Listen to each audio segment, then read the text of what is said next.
अखण्डमण्डलाकारम् व्याप्तम् येन चराचरम् तत्पदम् दर्शितम् येन तस्मै श्रीगुरवे नमः। तस्मै श्रीगुरवे नमः। अज्ञानतिमिरान्धस्य ज्ञानाञ्जनशलाकया चक्षुरुन्मीलितम् येन तस्मै श्रीगुरवे नमः।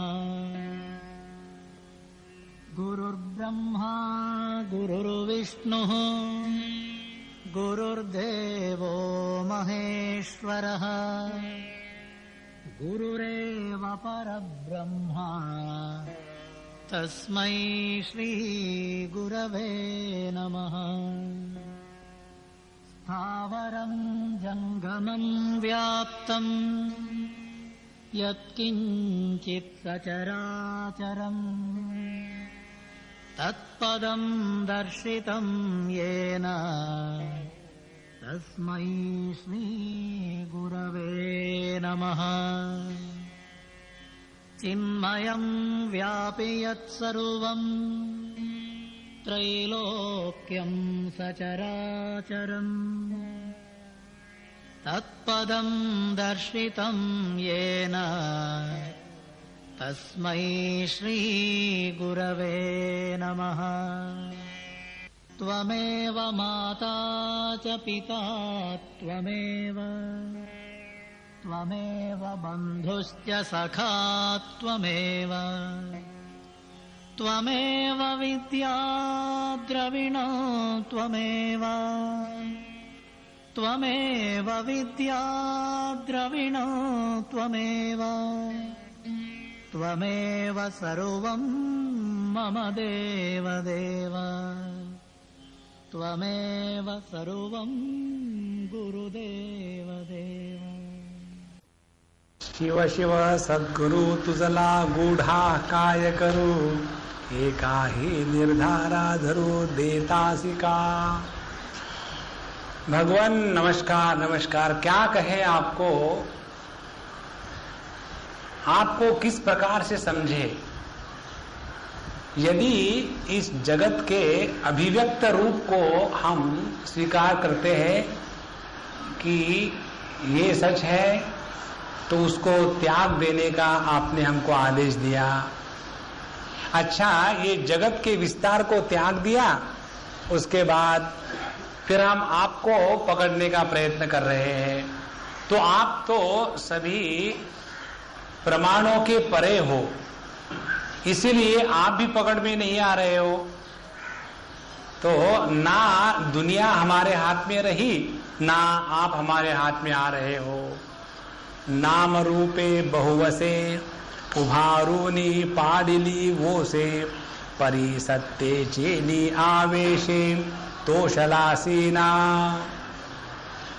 आपने इस संपूर्ण जगत के नाम रूप को अधिष्ठान के रूप से आधार दिया है और जितनी जितनी नई चीजें आपने बनाई है उन सभी नई चीजों को बनाने के बाद भी तोषलासीना आपको तसल्ली नहीं हुई और इसीलिए आपने एक एक नाम रूप का नाश करके उसके परे जाकर के अपने अधिष्ठान रूप में ज्यों के त्यों रहे। ये तो जगत की स्थिति कर दी आपने। अब साधक की क्या स्थिति कर रहे हैं आप। जीव घेतलिया उणे सालो नेणसी साजणे भृत्यौरे स्वामी पणे ते ही नवे। यदि कोई शिष्य आपके चरणों में आ जाता है अपने आप का उद्धार करने के लिए, तो जैसे हमने गरीबी हटाई गरीबों को हटा करके, उसी प्रकार से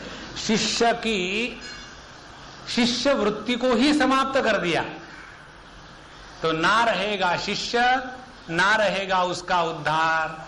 इसीलिए जीव घेतलिया उणे, nothing short of total destruction of the ego is acceptable to you.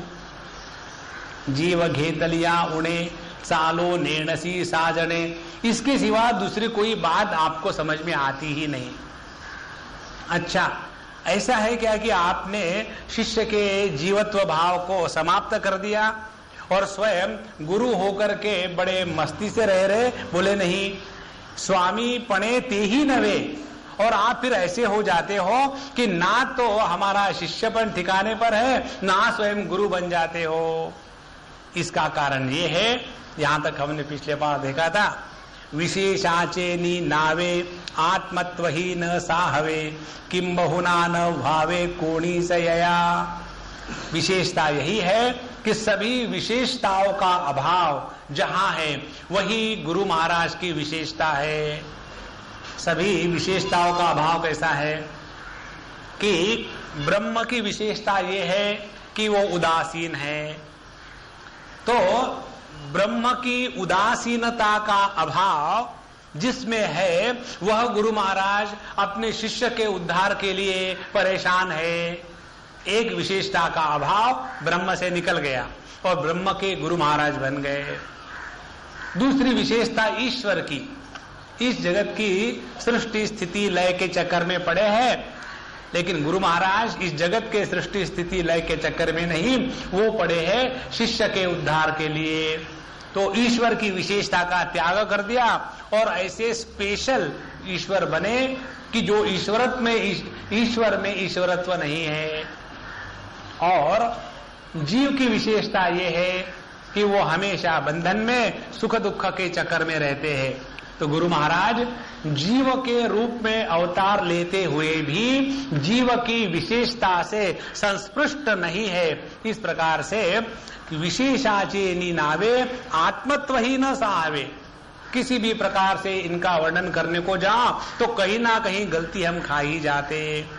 किम बहुना न भावे कोणी सयया, इसीलिए गुरु महाराज को किसी भी प्रकार से कुछ कहने को जाओ तो हम ही गलत हो जाते हैं। अब यह विद्यार्थी शिष्य जब गुरु के पास पहुंचा तो उसका जो विशेष रूप था, शिष्य का विशेष रूप ये था कि वह स्वयं को अज्ञानी सुखी दुखी साधक परमात्मा के दर्शन के लिए निकला हुआ अज्ञान के समुद्र में गोते खा रहा, ये सभी की सभी शिष्य की विशेषताएं हैं। तो गुरु महाराज ने तो अपनी विशेषताएं समाप्त कर दी, अब शिष्य के पीछे पड़े हैं। कैसे? राति नुरेची सूर्या, सूर्य के सामने रात्र नाम की कोई चीज होती ही नहीं। तो ये हमारे गुरु महाराज ऐसे गुरु महाराज है कि इनके सामने चले जाओ तो कोई शिष्य नाम की वस्तु बचती ही नहीं। क्यों?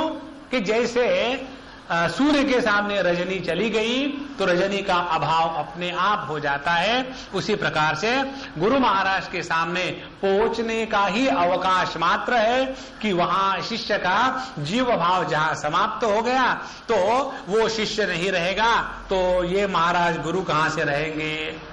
राति नुरेची सूर्या ना तरी लवण पानिया, या कोई नमक पानी में डाले तो जैसे पानी से नमक अलग नहीं रह सकता, उसके साथ एक रूपत्व में रहता है, उसी प्रकार से जहां शिष्य गुरु के पास पहुंचा तो शिष्य भले ही गुरु को अपने से भिन्न बड़ा इत्यादि समझ करके अलग रखे, लेकिन गुरु के दृष्टि में शिष्य कभी भी गुरु से भिन्न नहीं था, जैसे लवण और पानी। तीसरी बात, नुरे चेई लिया नींद जैसी, जैसे कोई व्यक्ति जागृत अवस्था में आ जाता है तो उसके जीवन में सुषुप्ति का प्रॉब्लम नहीं, उसी प्रकार से जिस व्यक्ति के जीवन में गुरु महाराज रूपी जागृति अवस्था आ गई है उसके जीवन में अज्ञान रूपी सुषुप्ति का अभाव नित्य नित्य के लिए हो गया। और ये कैसा है? ये ऐसा है कि कापुराचे थरिव नुरेची आगीची बरव। किसी व्यक्ति ने सोचा कि चलो हम अग्नि की उपासना करनी चाहते हैं, बहुत बढ़िया करो जी। और अग्नि की उपासना करने के लिए आभरणार्थम अक्षदाम समर्पयामी, तो उसके जगह इस महात्मा ने उनको आभूषण भगवान अग्नि को चढ़ाने के लिए सोने के, चांदी के या किसी के आभूषण के जगह उन्होंने सोचा चलो भगवान अग्नि की उपासना करते समय उनको कर्पूर के आभूषण बना करके चढ़ा दो।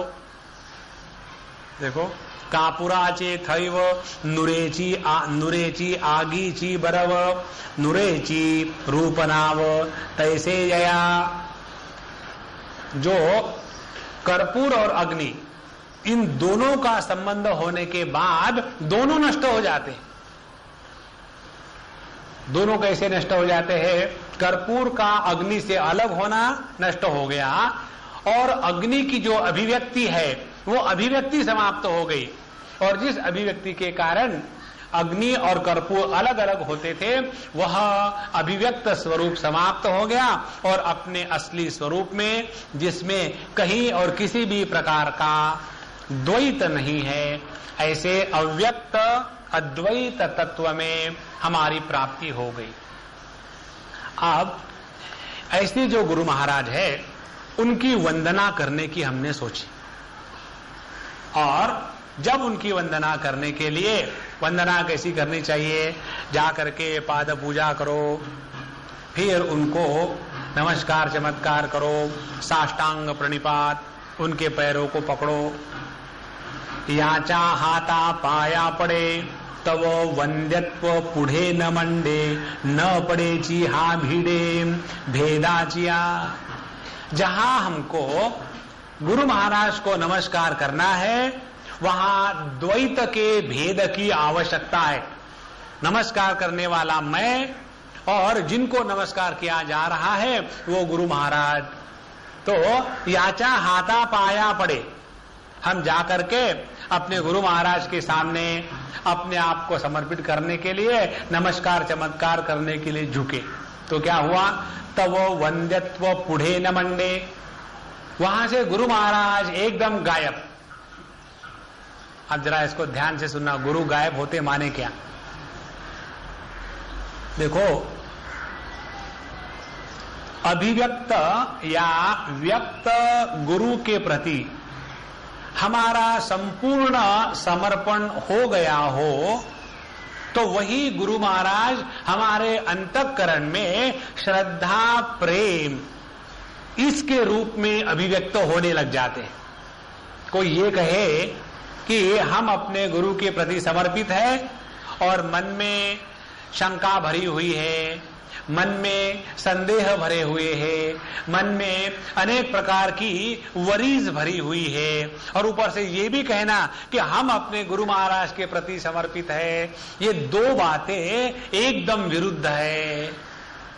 तो जहां हम नमस्कार करने के लिए गुरु महाराज के सामने झुक गए तो वहां से गुरु महाराज गायब हो गए, वंद्यत्व न पुढ़े।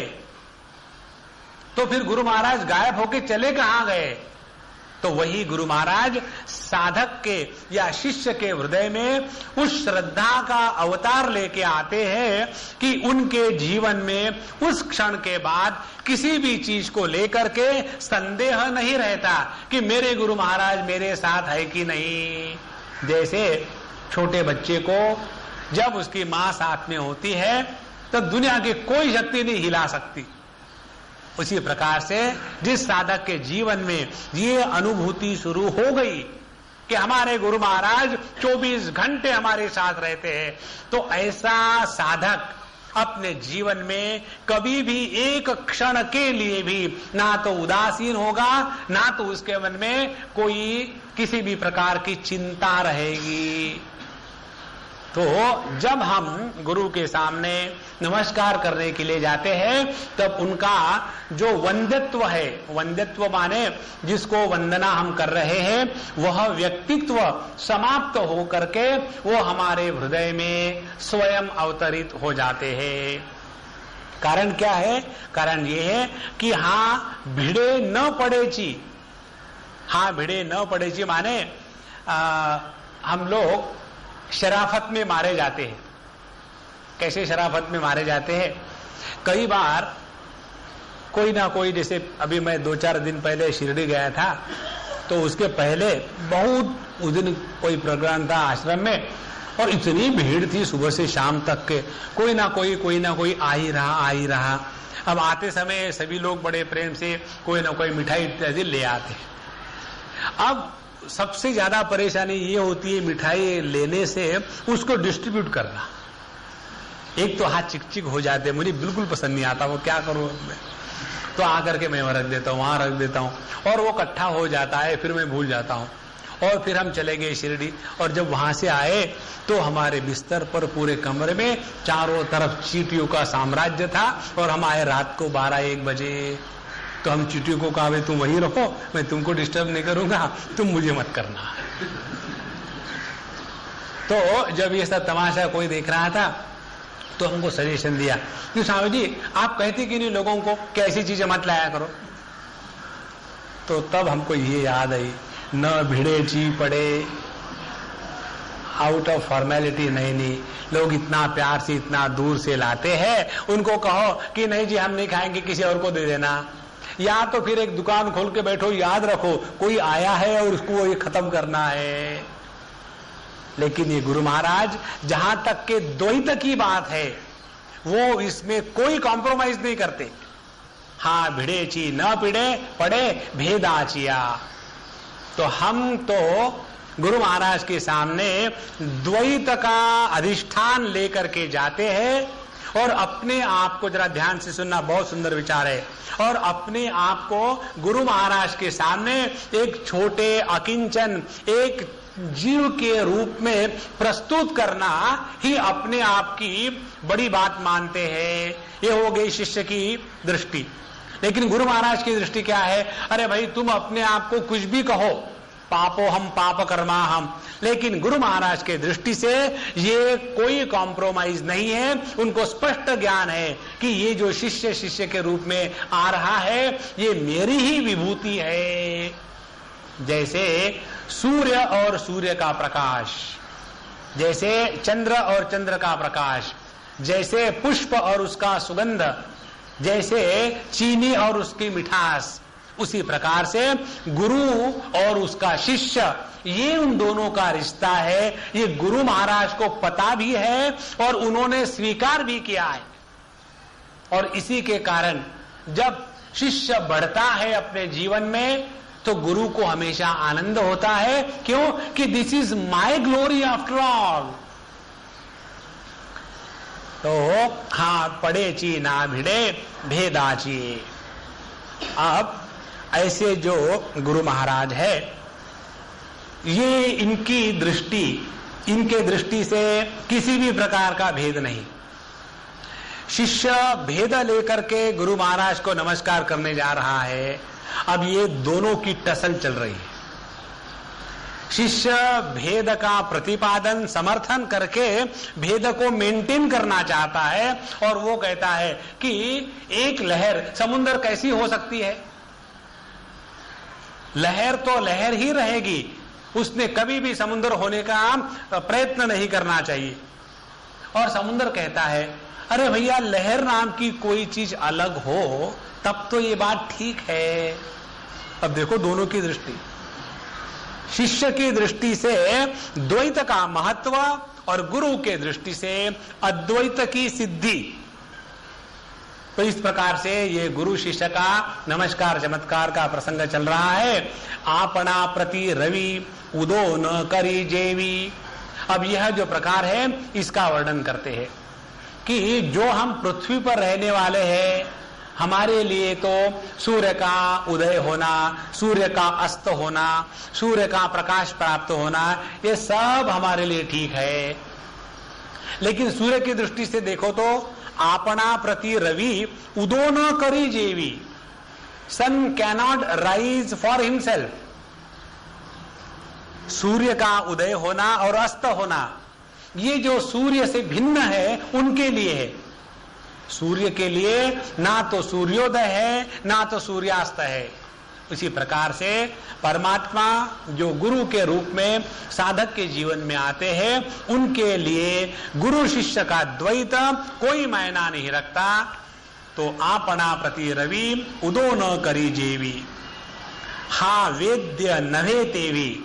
उसी प्रकार से जैसे सूर्य को अपना सूर्योदय और सूर्यास्त असंभव है, उसी प्रकार से गुरु महाराज को किसी से भी नमस्कार लेना ये असंभव है। जैसे जब हमारा ही हाथ हमारे गाल को खुजलाता है तो वहां द्वैत होते हुए भी अद्वैत की ही अनुभूति है, उसी प्रकार से गुरु महाराज के दृष्टि से हाँ वेद्य नभे तेवी वंदनासी।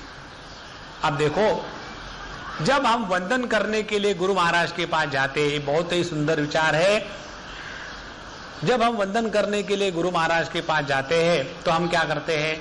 अपनी अहंता और ममता का त्याग करते हैं। अच्छा, गुरु महाराज ने उस अहंता और ममता को लिया क्या? उन्होंने नहीं लिया। क्यों नहीं लिया? उनको क्या जरूरत है? तो फिर हमारी स्थिति क्या हो गई?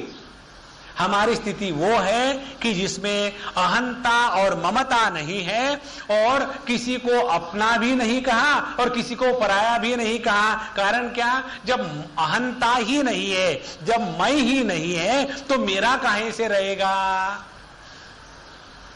इसीलिए यह जो गुरु महाराज के सामने हम वंदना के लिए झुकते हैं तो इसमें 3 चीजें होनी चाहिए। ये 3 चीजें ये है कि जब हम नमस्कार करने के लिए झुकते हैं स्थूल देह से तो हम अपने अहंता और ममता का त्याग कर रहे हैं। दूसरी बात, जब हम अपने वाणी से उनकी स्तुति करके अपने आप को समर्पित करते हैं तब हम अपने कर्तृत्वाभिमान और भोक्तृत्वाभिमान का त्याग कर रहे हैं।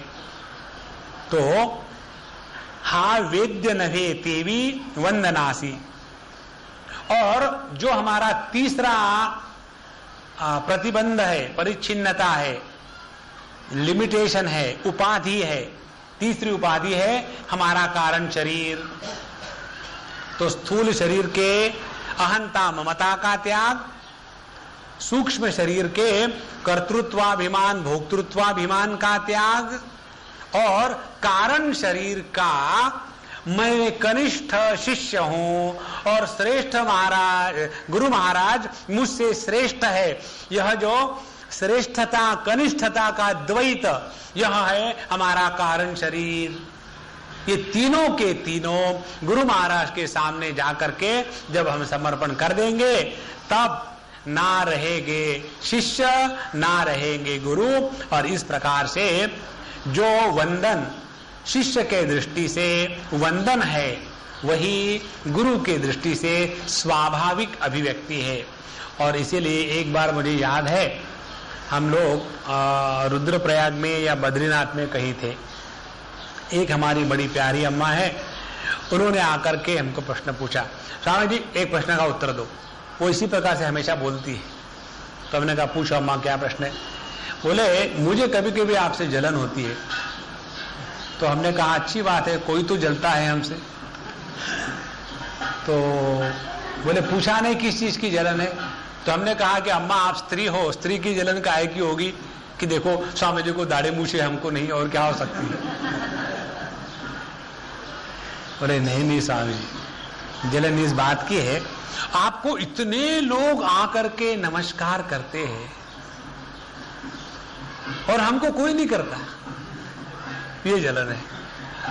तो हमने कहा फिर जलते रहो, अच्छी बात है, मुझे आपने बताया जब जो मैं आपके सामने होऊंगा तब आप अकड़ के खड़ा रहूंगा। तो बोले मुझे ये पूछना है जब लोग आपको नमस्कार करते हैं तब आपके अंदर क्या होता है? तो हमने कहा गुदगुदी होती है। देखो कुछ होगा तब जब हमने स्वीकार किया तब न। ये ऐसा ही प्रश्न है कि हे समुंदर, रोज तुम्हारे पास दुनिया भर की नदियां इतना पानी डालती है तो तुमको लगता है क्या कभी कभी कि देखो इतनी नदियों ने पानी आके डाला है तो I am grateful to Brahmaputra, thank you so much. ये कभी हो ही नहीं सकता।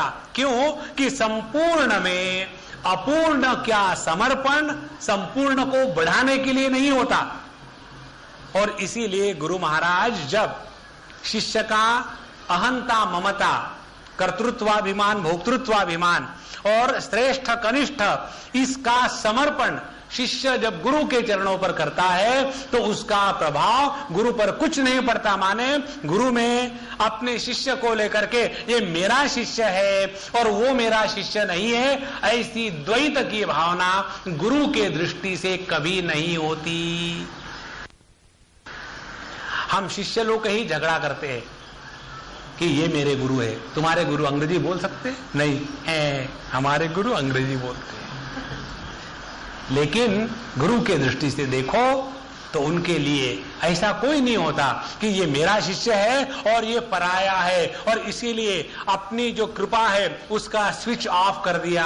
नहीं, जिसको पूर्णता की दृष्टि प्राप्त हो गई है उसके लिए शिष्य को लेकर के, मित्र को लेकर के अपना पराये का भाव गुरु में कभी भी नहीं होता। और इसीलिए जो अपने आप को वंदन स्वीकार नहीं करता, कारण क्या कि मैं ही वंदन करने वाले के रूप में हूं और मैं ही वंदन जिसको कराया जा रहा है वो हूं और वंदन की प्रक्रिया भी मैं ही हूं।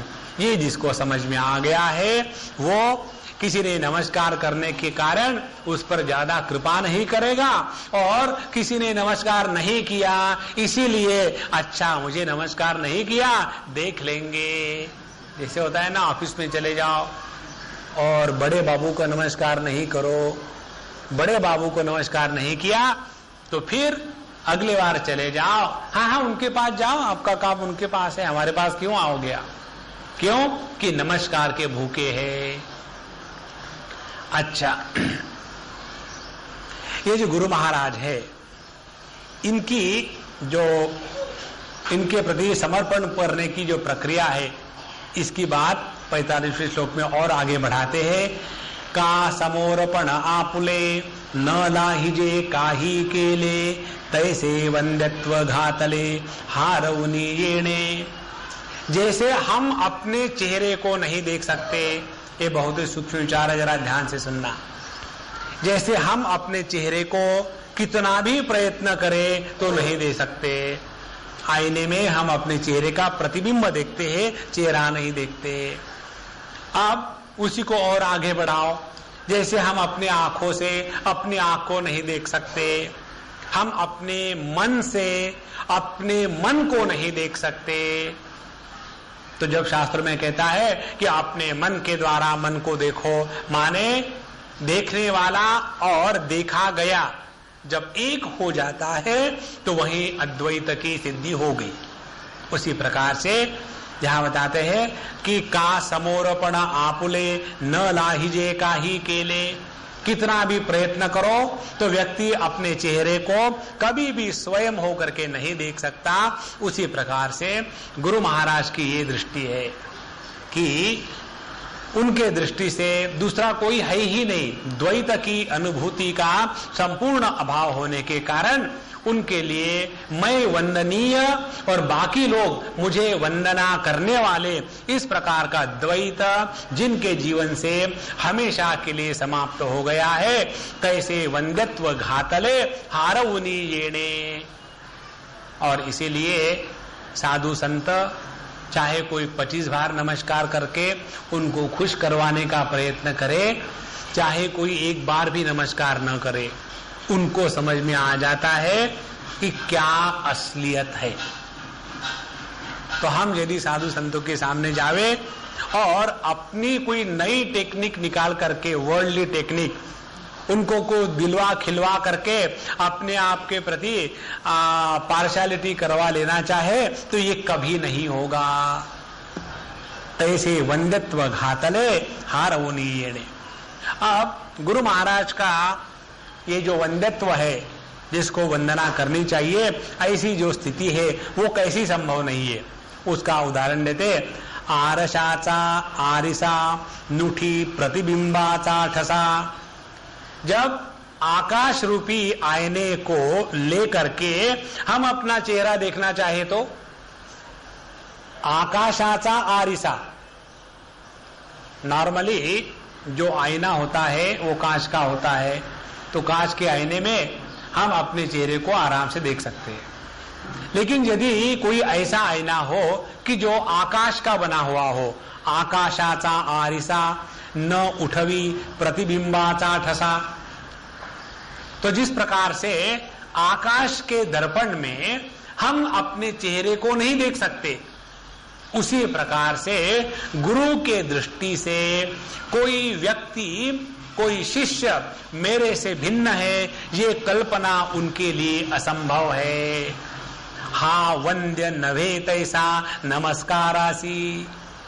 और इसीलिए हम गुरु महाराज को कितना भी चाहे तो नमस्कार करने को ट्राई करें, हमारे द्वारा नमस्कार होगा ही नहीं।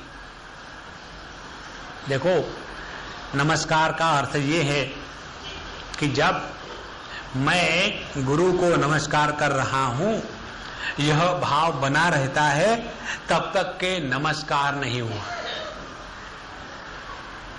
देखो,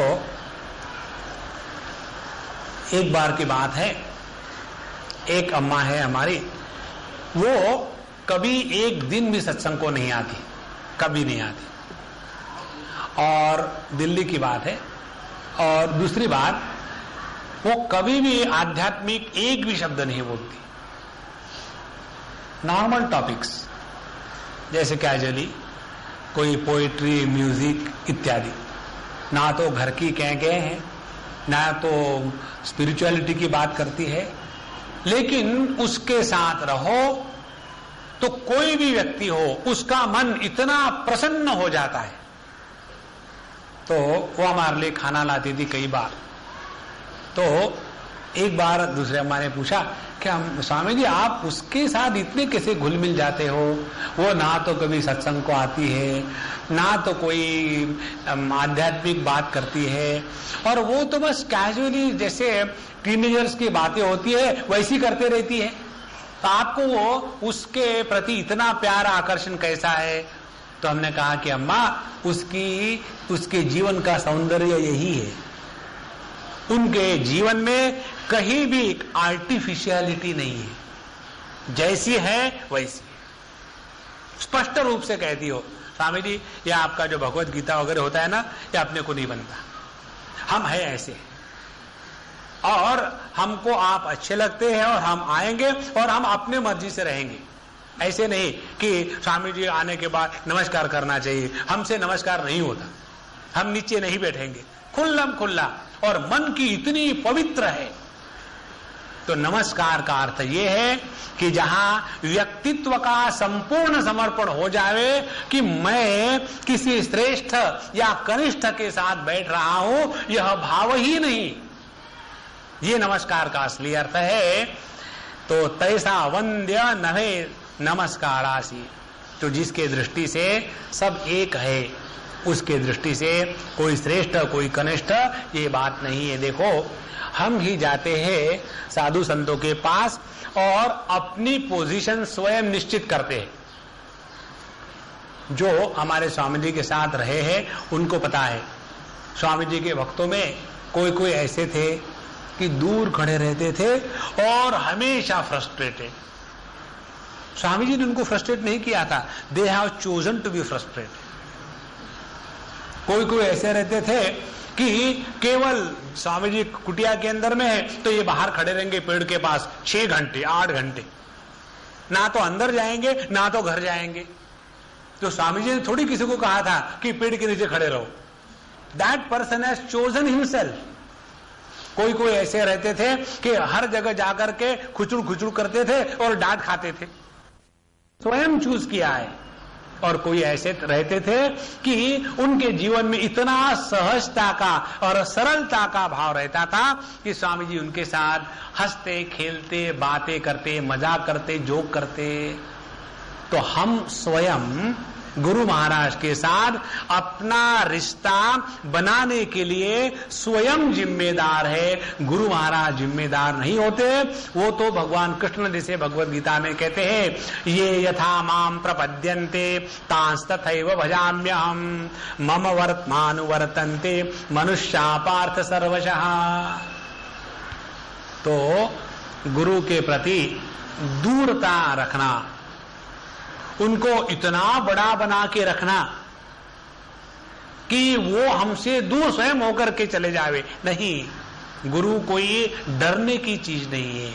उनके प्रति प्रेम समर्पण, और प्रेम समर्पण कैसा होगा कि जब हमारा स्वयं का व्यक्तित्व समाप्त हो गया, जब तक के हमारा व्यक्तित्व बना रहता है तब तक के हमारा समर्पण अभी हुआ नहीं। आकाशाचा आदिसा नुठी प्रतिबिंबाचा ठसा, हा वंदन वे तैसा नमस्कारासी। इसलिए इसका, इस ओवी का दूसरे प्रकार का अर्थ ये भी हो सकता है, आरसा जसा आकाशाच्या प्रतिबिंबाचा ठसा न उठवी, जिस प्रकार से आईना आकाश का प्रतिबिंब प्रतिबिंबित नहीं कर सकता, क्योंकि आकाश है अभावात्मक। आईने के सामने कोई वस्तु रखो और जो भावात्मक होगी, अस्तित्व रूप होगी, तो उसका प्रतिबिंब पड़ेगा। लेकिन आकाश यदि आईने के सामने रखा है तो वह आकाश किसी भी रूप को धारण न करने के कारण आईने में उसका प्रतिबिंब नहीं उमड़ सकता है। उसी प्रकार से गुरु के दृष्टि से शिष्य का भिन्न और विशेष रूप से अस्तित्व अस्वीकार होने के कारण गुरु के सामने चले जाओ तो वो हम भिन्न है, मैं प्रतिबिंबित करने वाला, ये प्रतिबिंबित हुआ, इस प्रकार का द्वैत गुरु के दृष्टि से कभी भी नहीं रहता। और इसीलिए हम चाहे कितने भी नमस्कार करके गुरु को प्रसन्न करने का प्रयत्न करें, गुरु महाराज नमस्कार करके करवा करके कभी प्रसन्न नहीं होते। उनके प्रसन्नता का एक ही तात्पर्य है कि स्वयं प्रसन्न रहो, बस सरल सरल बात है। यदि हम अपने माँ बाप को खुश रखना चाहते हैं तो हमारे माँ बाप कब खुश रहेंगे कि जब वो देखेंगे कि हमारे बच्चे हमेशा मस्त हंसते खेलते और मस्ती में रहते हैं। जब हमारे माता पिता हमको मस्ती में देखेंगे नित्य रूप से, तब वो खुश होंगे, बाकी उनको खुश करने का कोई तरीका नहीं। उसी प्रकार से गुरु मावली तब खुश होती है कि जब देखते हैं कि ये मेरा शिष्य जगत की कितनी भी परेशानियां उसके सामने आ जावे, वो कभी नहीं रोता। वो शिष्य गुरु महाराज को सबसे प्यारा। जैसे हमारे शिरडी बाबा के पोथी में आता है, उनके एक बहुत करीब के भक्त थे और बहुत गरीब, अष्ट दरिद्र उनके पास हमेशा वास्तव्य करता था। और इनको बाबा को तो दुनिया भर के लोग आकर के कितने पैसे देते थे, और ये भी महात्मा जी सबको पैसे बांटते थे, किसी को 5, किसी को 10, किसी को 8, किसी को 12, रोज हर एक का हफ्ता मानो चुकाना है, जैसा पुलिस का हफ्ता हम लोग चुकाते वैसे सबको देते थे। लेकिन जहां तक कि वो विशेष एक भक्त था जो बहुत ही दरिद्री था, उसको उन्होंने कभी 1 पैसा नहीं दिया, और वो भी इतना पक्का था अपने गुरु का चेला, उसने भी कभी 1 पैसा मांगा नहीं और ना किसी से कुछ लिया।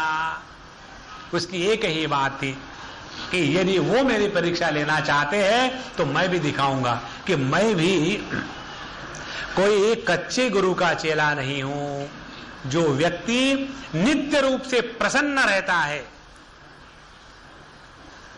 ब्रह्मभूत प्रसन्न आत्मा, न शोचती न कांक्षती, उसी ने अपने गुरु को असली वंदन किया है।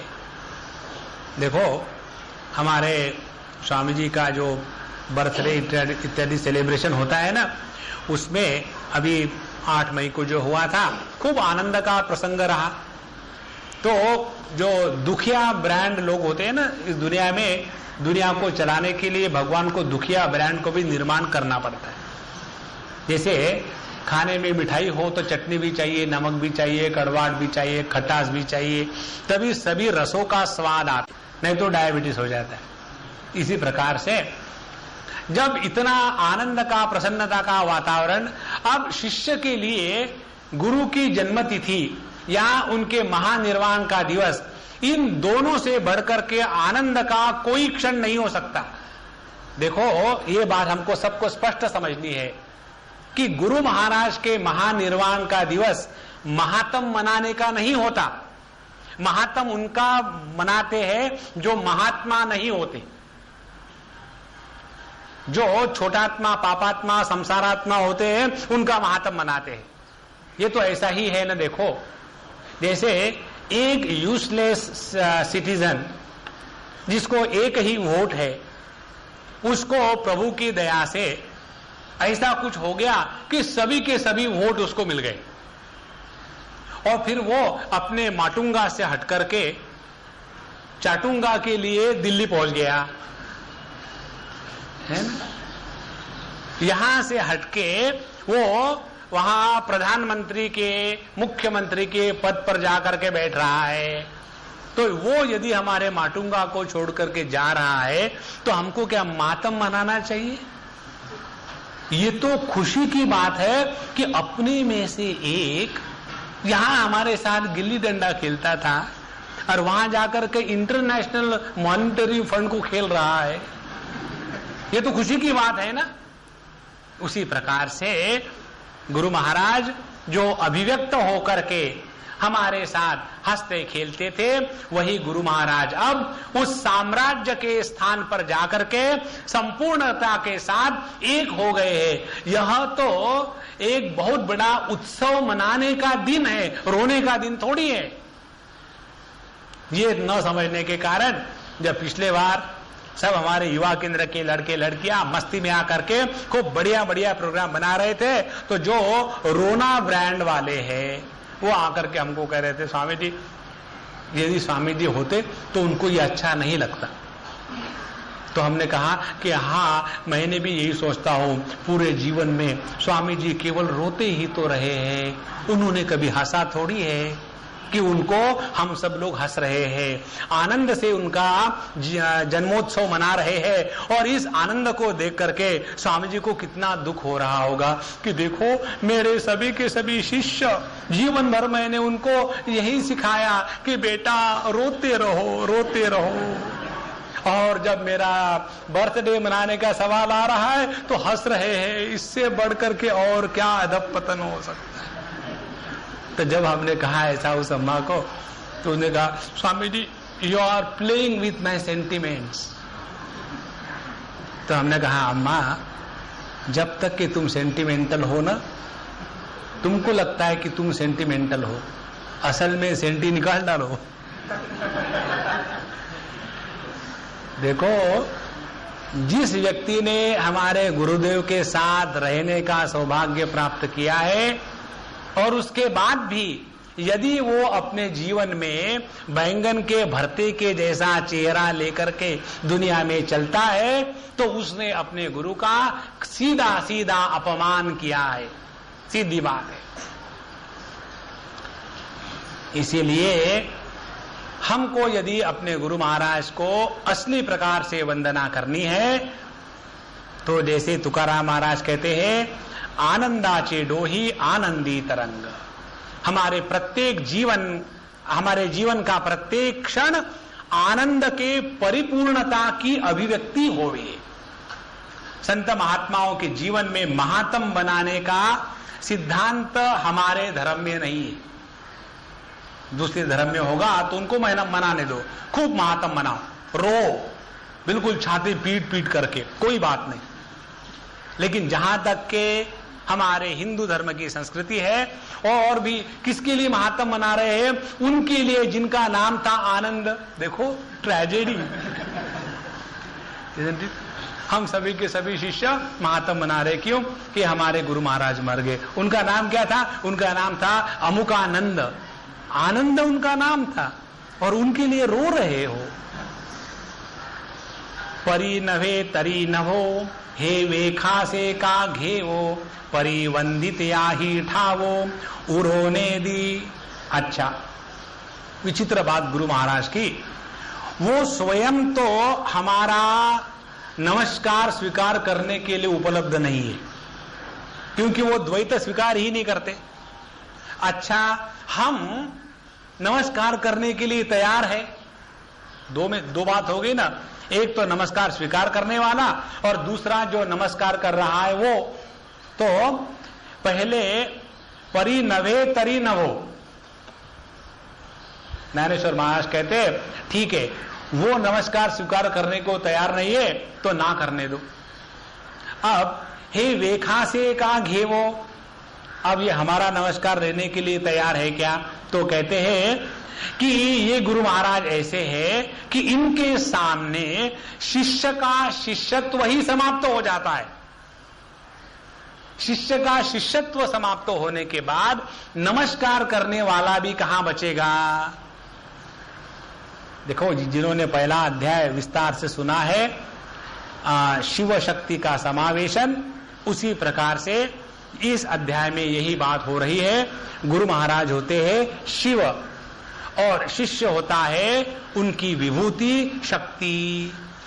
तो जैसे शिव और शक्ति, शक्तिमान और शक्ति, ये जैसे दो भिन्न नहीं होते, उसी प्रकार से गुरु महाराज के दृष्टि से गुरु और शिष्य, इनका द्वैत होते हुए भी कभी भी नहीं होता। और इस प्रकार से ना तो वो स्वयं नमस्कार लेते हैं, ना तो दूसरों को नमस्कार करने देते हैं। अब ये कैसा है दोनों का रिश्ता? उन्होंने एक धोती का उदाहरण देकर के बताया। जब मैं ये पढ़ रहा था तो मुझे समझ में नहीं आ रहा था कि क्या कहना चाहते हैं ज्ञानेश्वर महाराज। आंगौनी एकुणा झोलू फेडिताची तो बाहेरलू कड़ फिटे आतिलू न फेडिताची। जो वो नीचे से टांग लगा करके धोती या नौवारी पहनते हैं ना, वो अंदर अंदर से पता नहीं खुचुर खुचुर करते रहते हैं और बाहर से ऐसा करके उसका ऐसा ऐसा ऐसा ऐसा करके वो यहाँ खोज देती है। इसमें ऐसा करते जाओ तो हाथ में निकलते ही नहीं, उसमें से हाथ फिट हो जाते हैं। तो कैसा कर दे, हाथ निकाल लेते हैं और वो ज्यों का त्यों बना रहता है, भगवान जाने। तो ऐसा ऐसा ऐसा करके फिट कर दिया। अब ऐसी जिसकी धोती बंधी हुई हो, बाहेरलू फेडिताची, बाहर से केवल एक को पकड़ करके खींच लो तो अंदर के सब अपने आप खुल जाते हैं, कोई अलग से नहीं खोलना पड़ता। उसी प्रकार से यह गुरु शिष्य का रिश्ता ऐसा है कि जहां गुरु महाराज ने अपना गुरुत्व त्याग दिया तो उसके ऊपर अवलंबित जो शिष्यत्व का प्रतिबंध शिष्य के लिए था वो भी अपने आप खत्म हो गया। तो ना रहेंगे गुरु महाराज का श्रेष्ठत्व, ना रहेगा शिष्य का कनिष्ठत्व।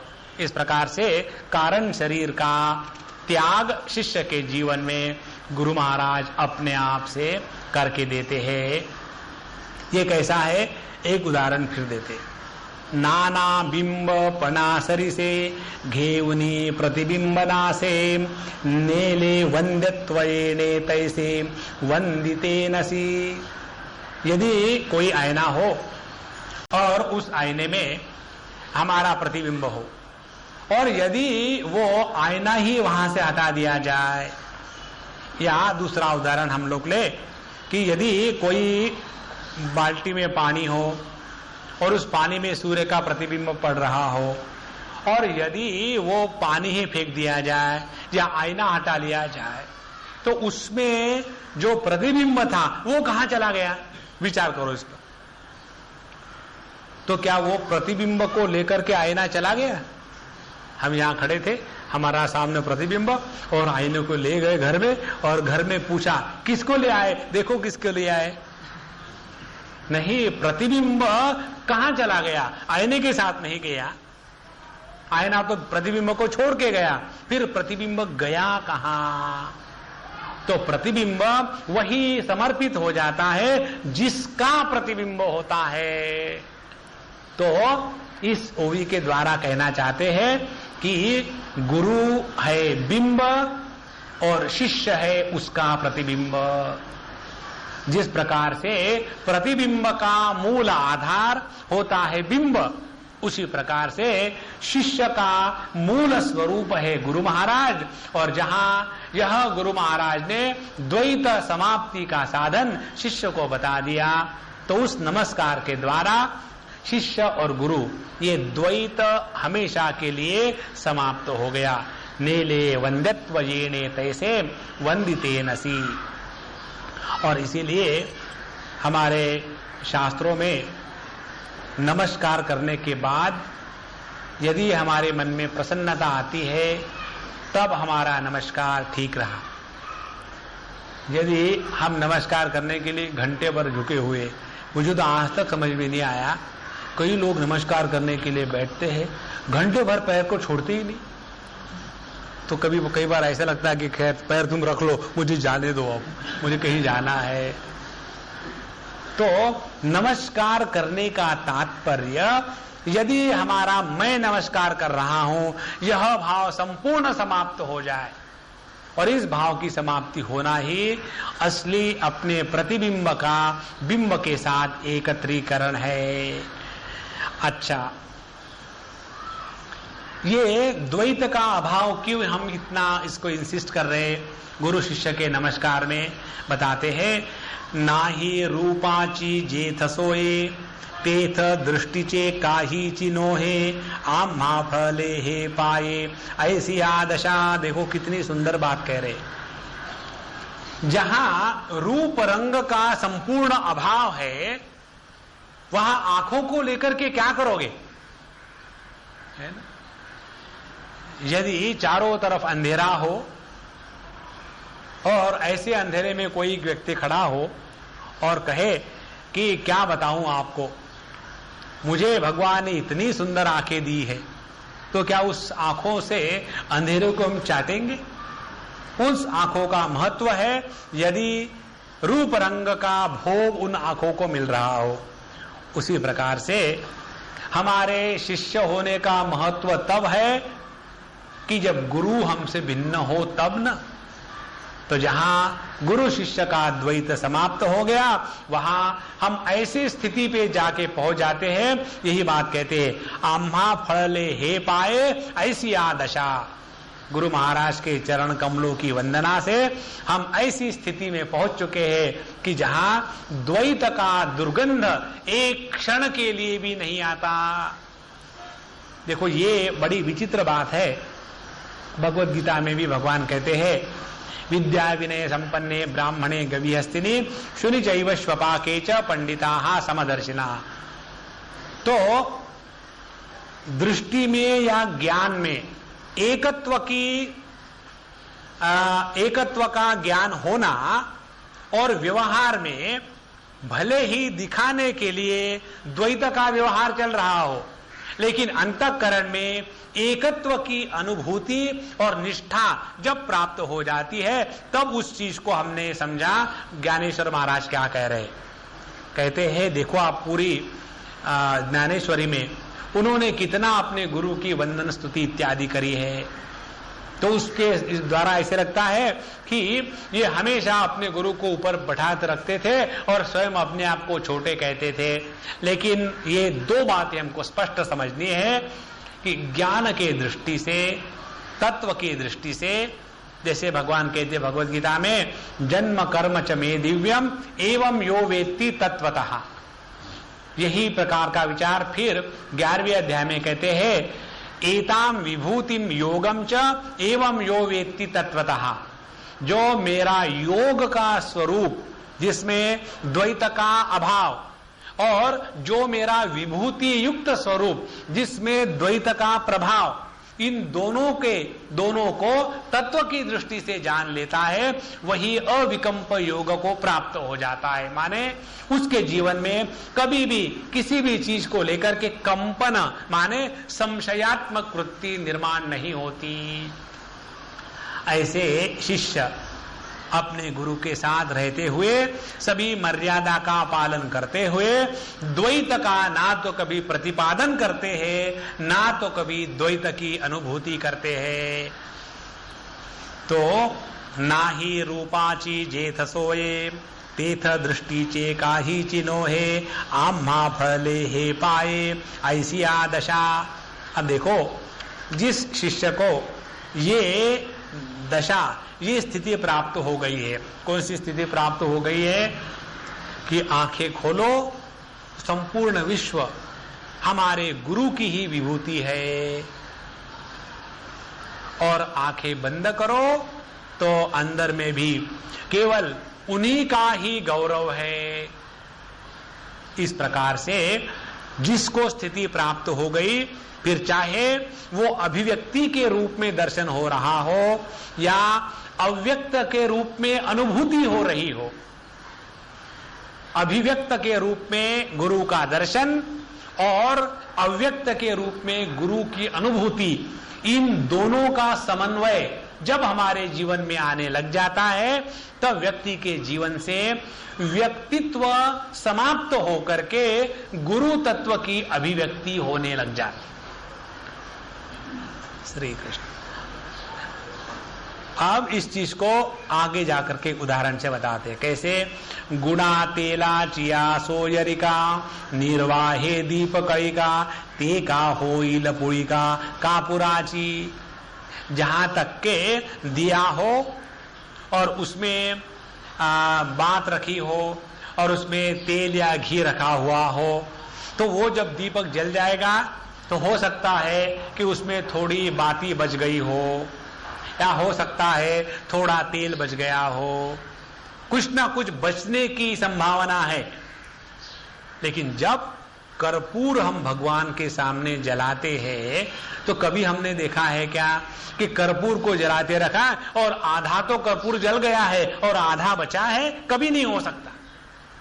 उसी प्रकार से तेका होइल पुड़िका कापुराची, यदि हमारा समर्पण गुरु के सामने जैसा समर्पण कर्पूर का अग्नि के सामने होता है, देखो हमारे ज्ञानेश्वर महाराज का एक एक जो दृष्टांत है इतना परिपूर्ण है।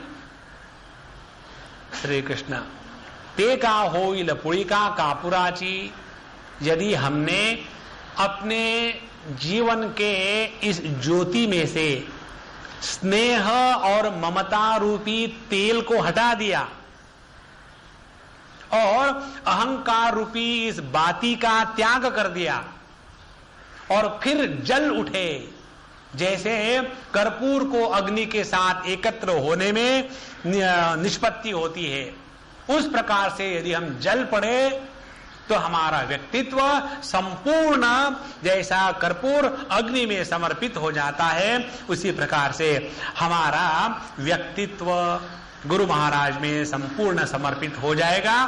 फिर उसके लिए मैंने गुरु महाराज को नमस्कार किया और मैंने गुरु महाराज को नमस्कार नहीं किया, इन दोनों अहंकारों के कारण अस्मिता और ग्लानि रिस्पेक्टिवली कभी भी निर्माण नहीं होगी।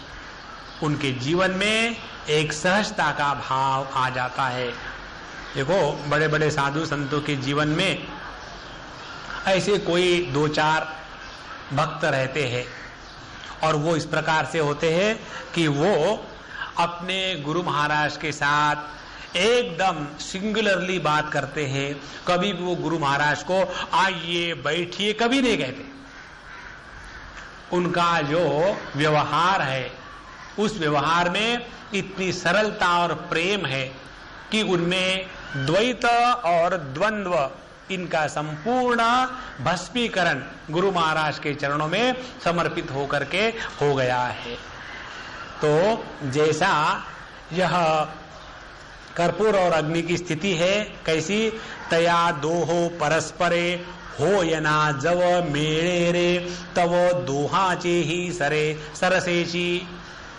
अग्नि और कर्पूर का जहां संबंध प्रस्थापित हो गया, होयना जव, as soon as the camphor comes in contact with the fire, as soon as होयना जव मेळे तव दोहीचे ही सरे, दोनों खत्म हो जाते हैं। ना वहां रहता है कर्पूर, ना वहां रहता है अग्नि। इसी प्रकार से जहां शिष्य का गुरु के प्रति संपूर्ण समर्पण हो गया है, उसी क्षण ना तो शिष्य शिष्य के रूप में बचा रहता है और ना गुरु गुरु के रूप में बचा रहता है। दोनों एकमात्र हो जाते हैं। जैसे जैसे लहर समुद्र में एक हो गई तो ना रहेगी लहर, ना रहेगा समुद्र, रहेगा केवल पानी मात्र। उसी प्रकार से गुरु शिष्य का द्वैत, यह शिव शक्ति की अभिव्यक्ति, और जहां गुरु की शक्ति जो शिष्य के रूप में अभिव्यक्त हो गई है वो अपने अधिष्ठान में जाकर के समर्पित कर दे तो दोनों का ऐक्य उसी प्रकार से होगा जैसे कर्पूर और अग्नि का ऐक्य हो जाता है। और यदि हम अपने गुरु के पास बैठे, उनकी सेवा करें, और यदि हमारा द्वैत भाव अभी खत्म नहीं हुआ तो हमने अपने गुरु को बाटा बैंड गुरु समझ के रखा है। हमने अपने गुरु को एक चमड़ी का पुतला बना करके रखा है। भले ही नाम चैतन्य कर दे, लेकिन हमने अपने गुरु को केवल चमड़ी ब्रांड ही समझ के रखे। देखो, एक बात हमने एक संत के वांग्मय में पढ़ी, बहुत ही सुंदर बात। किसी ने प्रश्न पूछा था कि महाराज, हमारे सामने ये समस्या है कि हम किसी संत महात्मा को गुरु समझ ले और उनकी सेवा करने लग जावे, और कुछ ऐसा हुआ कि वो संत महात्मा कोई क्रिमिनल निकल के आया, कोई चोर उचक्का निकला, और उसके बाद उसको फिर पुलिस पकड़ के ले गई। ये सब कुछ हो रहा है, और उसके ऊपर जितने बातें कही वो सब सत्य निकली। तो फिर हमारी उस गुरु के साथ क्या रिश्तेदारी होनी चाहिए? तो इस प्रश्न का उत्तर उस संत ने दिया था, देखो, तुमको जो मदद करने वाले गुरु महाराज थे वो थे तुम्हारे अंतःकरण में। जब तक के तुम्हारे अंतःकरण में अपने गुरु के प्रति आदर, प्रेम, श्रद्धा, इसकी भावना बनी हुई है, चाहे गुरु को फांसी लटकाने दो, उससे तुम्हारा जो गुरु है उस पर कोई आंच नहीं आने वाली। देखो कितनी सरल बात है। माने यदि गुरु महाराज हमारे जीवन में आने के बाद हमारे अंतःकरण पर उनका ऐसा प्रभाव नहीं पड़ा कि जिसके सामने हमारा व्यक्तित्व ही समाप्त हो गया, यदि ऐसा नहीं हुआ तो हमने अपने गुरु महाराज के साथ रह करके अभी अपना कुछ भला नहीं किया। तो गुरु महाराज के प्रति समर्पण माने उनके जीवन का छाप हमारे व्यक्तित्व पर इतना गहरा उमट के आ जावे, जैसे सूर्य के सामने कोई मोमबत्ती को जलाओ तो उसका अस्तित्व ही नहीं दिखता। उसी प्रकार से अपने गुरु महाराज के व्यक्तित्व और उनके जीवन का सौंदर्य, इसके सामने अपना शिष्यत्व भाव ही समाप्त हो जाए और जो कुछ है अपने गुरु की महिमा मात्र है। ऐसा अनुभव जिसको नहीं आता है उसने केवल कल्पना करी है कि हमने अपने गुरु महाराज के प्रति समर्पण किया है, असली में समर्पण नहीं हुआ था। तो यह जो गुरु के प्रति समर्पण किस प्रकार से मैंने किया, ये बात ज्ञानेश्वर महाराज अगले 2-4 ओवी में बताएंगे। श्री कृष्णा श्री कृष्णा श्री कृष्णा श्री कृष्णा।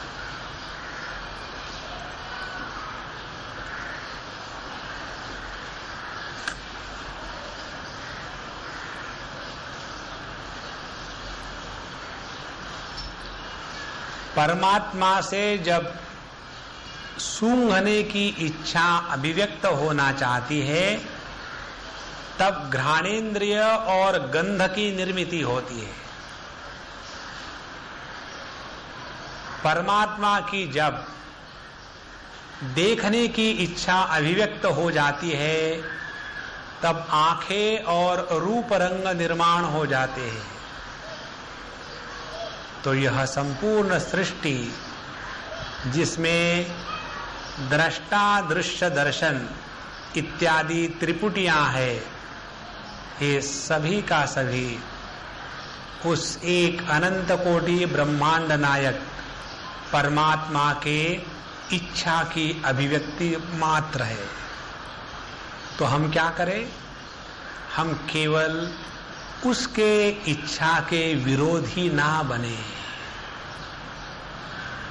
प्रभु की इच्छा में अपने इच्छा को मिला देना माने प्रभु के सर्व सामर्थ्य को अपने जीवन में आह्वान करना है। इसीलिए सबसे बड़ा पुरुषार्थ है अपने गुरु महाराज के प्रति समर्पण। जो यह समर्पण गुरु की कृपा से ही अपने करने से नहीं कर सकता है, उसके जीवन में गुरु महाराज स्वयं अवतरित हो जाते हैं।